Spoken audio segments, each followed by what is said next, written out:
On 23rd April, we have Saint Adalbert of Prague.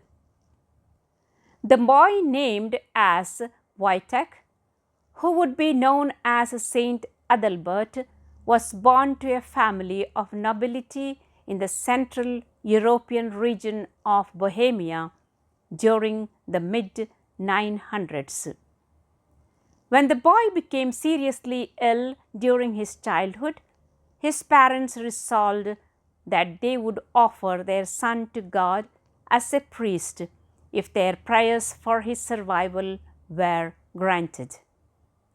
Wojtek survived the illness, and his parents sent him to study with Archbishop Adalbert of Magdeburg, a Benedictine missionary who would later be canonized in his own right.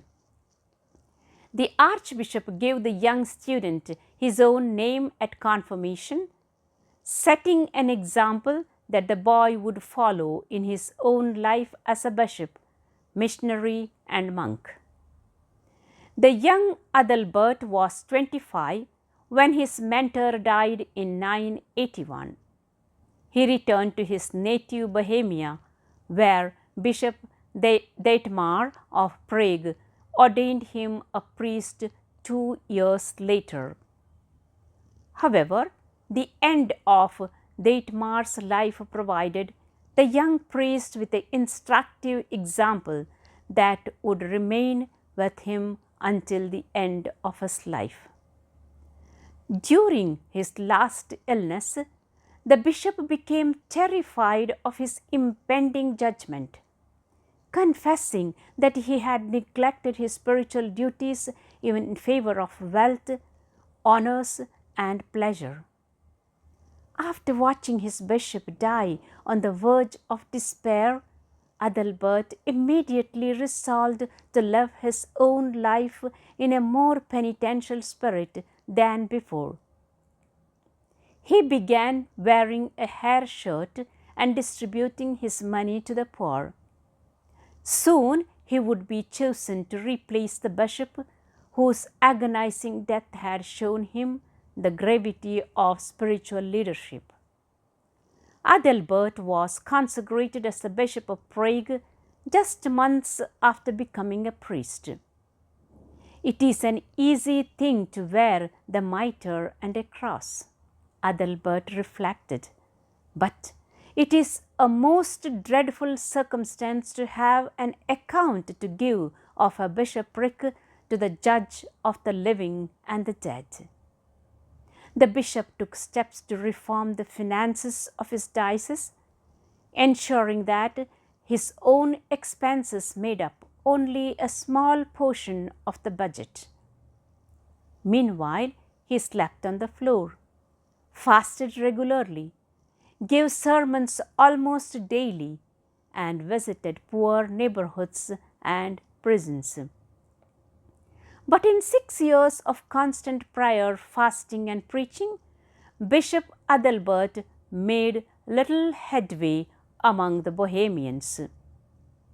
The low point came when he unsuccessfully attempted to shield a woman convicted of adultery from a mob that sought to kill her.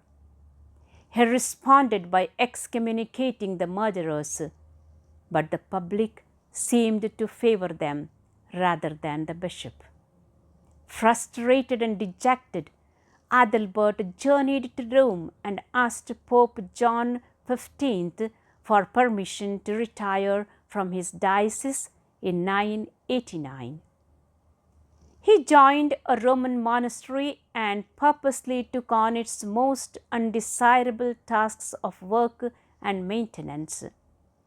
5 years after Adalbert's departure, the Archbishop of Mainz, who had consecrated him as a bishop, asked the Pope to send him back to the Diocese of Prague. Pope John did so, but made it clear that Adalbert was free to leave if the residents of his diocese continued to resist him. When their former bishop returned, the residents of Prague welcomed him warmly and promised to change their ways. Sadly, however, the promise proved false, and Adalbert came to fear that he might be driven to despair by the rebellious locals. In keeping with the Pope's provision, he left and became a missionary to the Hungarians. In the course of his Hungarian missions, Adalbert taught, among many others, King Stephen I, who would later be canonized as Saint Stephen of Hungary. Afterward, he returned to the Roman monastery of Saint Boniface, where he served in the office of prior. But Adalbert's consecrator remained insistent that he should return to Prague yet again. Pope Gregory V finally ordered Adalbert to resume his duties as the Bishop of Prague. This time, however, the citizens defied him openly. A Bohemian prince named Boleslaus went so far as to kill several of Adalbert's relatives and burn their homes to make it clear how unwelcome his presence would be. Nonetheless, Adalbert attempted to obey the Pope's charge and sent a message asking whether the other residents of Prague might allow him to return.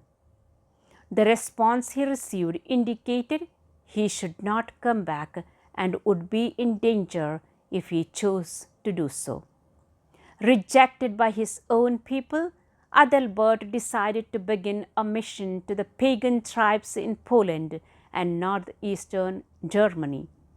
He successfully converted many of them, but eventually encountered the same hostility that had driven him from his diocese.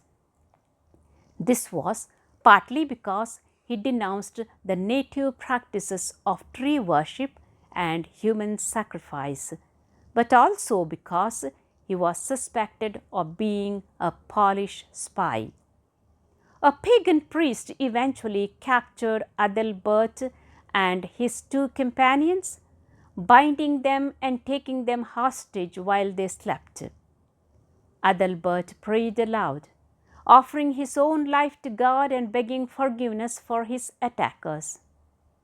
"You had it always in your mouth that it was your desire to die for Christ," he heard the pagan priest say as he stabbed Adalbert in the chest with a lance. 6 others proceeded to stab him, and he died of his wounds on April 23, 997. A Polish prince ransomed back Saint Adalbert's body from the pagans, exchanging his remains for their weight in gold. His relics were transferred to the Polish city of Znezno and kept in the church known as Cathedral Basilica of the Assumption of the Blessed Virgin Mary and Saint Adalbert.